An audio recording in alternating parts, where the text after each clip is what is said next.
Hello, I'm Essay, your AI essayist. Please note that all content, audio and video in this presentation are AI generated. As AI can sometimes produce inaccuracies, I encourage you to verify any factual information presented. With that in mind, let's begin. 1982 Richard Dawkins. The extended phenotype. The gene is the unit of selection. The extended phenotype. Richard Dawkins' ambitious and intricate exploration presents a perspective revolutionizing our understanding of evolution and its reach. This essay endeavors to critically examine the claims and arguments presented within this foundational work, proceeding section by section to dissect its core tenets, evaluate its evidentiary basis, and assess its broader implications. The focus rests emphatically on the internal logic and coherence of Dawkins' framework. This scrutiny, however, is always contextualized by the historical and intellectual landscape from which the work emerged, illuminating its enduring significance. Section 1: Introduction. A new angle on the gene's influence. Dawkins initiates his investigation by proposing a radical expansion of the concept of phenotype. Conventionally, the phenotype is viewed as the directly observable characteristics of an organism, its physical attributes, and behaviors. Dawkins challenges this limitation. He advances the assertion that the effects of a gene extend beyond the boundaries of the individual organism, encompassing the environment and interacting with it in ways. This expanded reach, the extended phenotype, becomes the cornerstone of his argument. It's a potent concept, suggesting that genes orchestrate changes not just within an organism, but also beyond, shaping the world around them. The initial introduction lays the groundwork for a fundamental shift in how we perceive the gene's role as a driving force that extends its influence outwards. The initial context is set with a specific focus on how the gene's role is often misunderstood. Section 2: The gene's eye view and adaptation. Dawkins underscores the significance of the gene's eye view, a perspective where evolution is best understood by considering the gene as the primary unit of selection. It is a view championing the gene's self-interest, where the goal, from this perspective, involves the proliferation of copies of itself. Such a framework, Dawkins suggests, offers a more accurate and parsimonious explanation for the complex behaviors we observe in the natural world. Behavior becomes comprehensible as a product of the gene's drive to increase its own representation in future generations. The focus shifts to examining evolutionary behaviors as a byproduct of genes. Dawkins highlights that any trait, however complex, can be analyzed with this lens. He suggests that the gene is essentially the driving force by which such changes occur. Section 3: Artifacts and the extended phenotype. This section introduces the fascinating concept of artifacts as integral components of the extended phenotype. These artifacts are the creations, modifications, and constructions a gene can employ. Examples include the beaver's dam, the caddis lather's case, and other structures crafted by organisms and demonstrably serving the interests of the genes. Such artifacts, Dawkins contends, are demonstrably extensions of the gene's influence, revealing that genes can shape, mold, and manipulate their environment.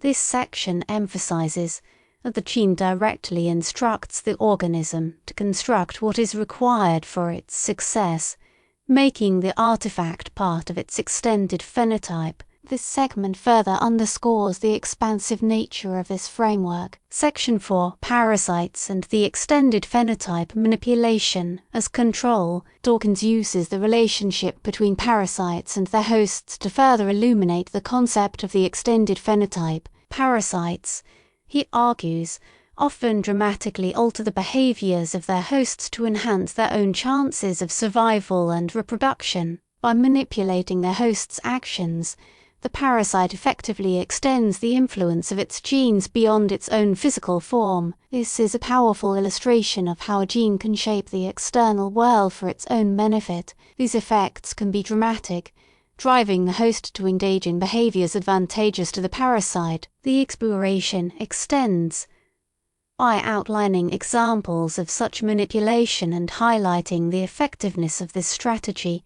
thereby demonstrating the far-reaching effects the gene can have over the Section 5 genes and the evolution of intelligence. The exploration transitions toward considering the implications of the extended phenotype. Dawkins explores the evolutionary pressures that might have favored the development of intelligence, specifically examining how genes might utilize environmental manipulation to ensure continued survival and reproduction. This section is an interesting examination of the role of genes in intelligence evolution. Dawkins' arguments introduce the idea that genes can see or perceive the environment, and they can act by adapting and developing behaviors in response. This segment demonstrates the deep implications of the extended phenotype for comprehending more complex traits, such as intelligence, Section 6 animal architecture, and the extended phenotype in action. Dawkins now delves into examples of animal architecture and the mechanisms behind it. Examples of specific constructed environments illustrate that the processes have a direct link to the genes.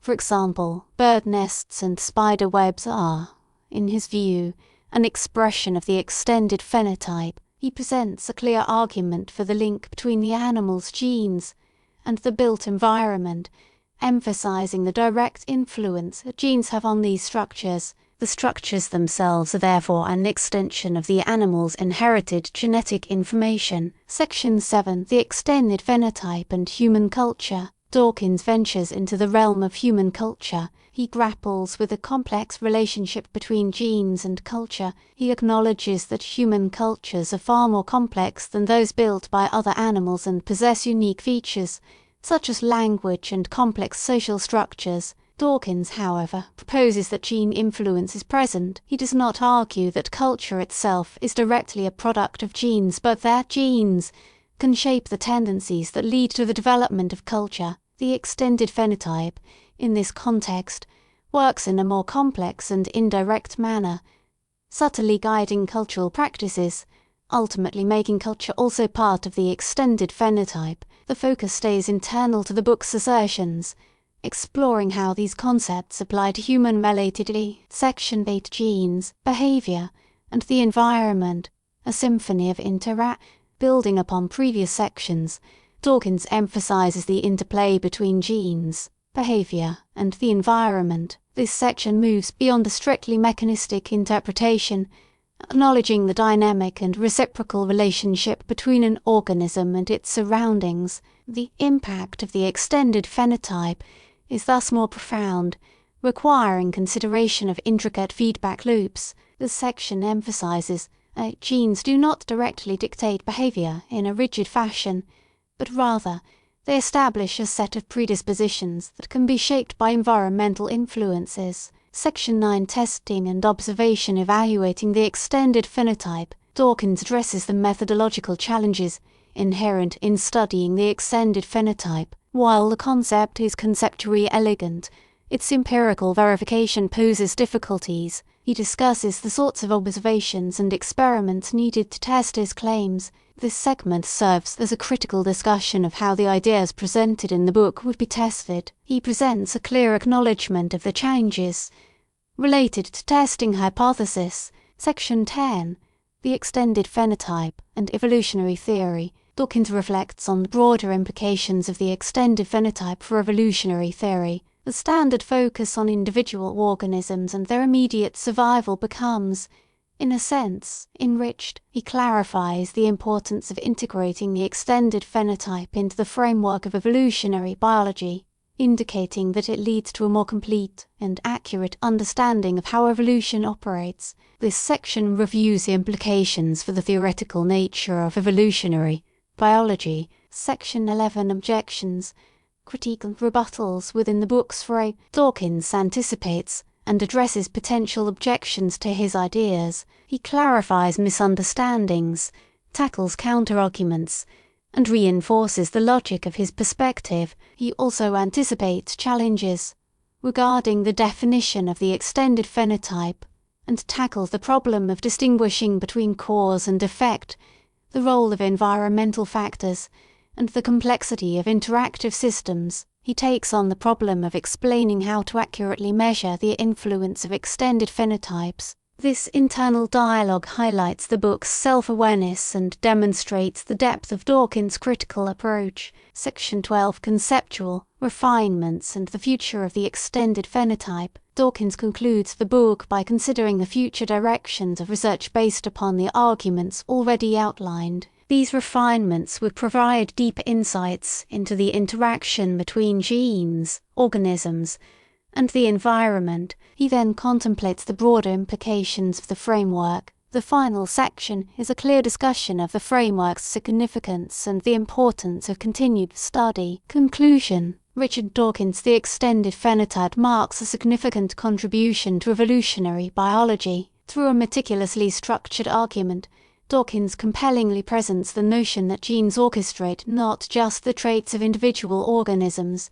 but also exert influence over the external world, constructing artifacts, manipulating the environment, and shaping behaviours beyond immediate boundaries. The work's brilliance lies in its systematic approach, moving logically from the foundational concepts to complex applications. Its focus on the gene as the unit of selection provides a powerful framework for understanding the driving forces of evolution. Dawkins' insights provide a revolutionary perspective on the role of genes in nature and the true scope and scale of the evolutionary process. However, the framework does offer testable predictions and provides unique insight into the mechanisms by which organisms and their environments interact, which can be used for further innovation. The book's lasting influence stems from its challenge to established paradigms. The extended phenotype, thus, becomes more than a concept. It is a call to reevaluate how we study and understand the complex dynamics of life. It offers a new, insightful perspective on the processes of heredity, adaptation,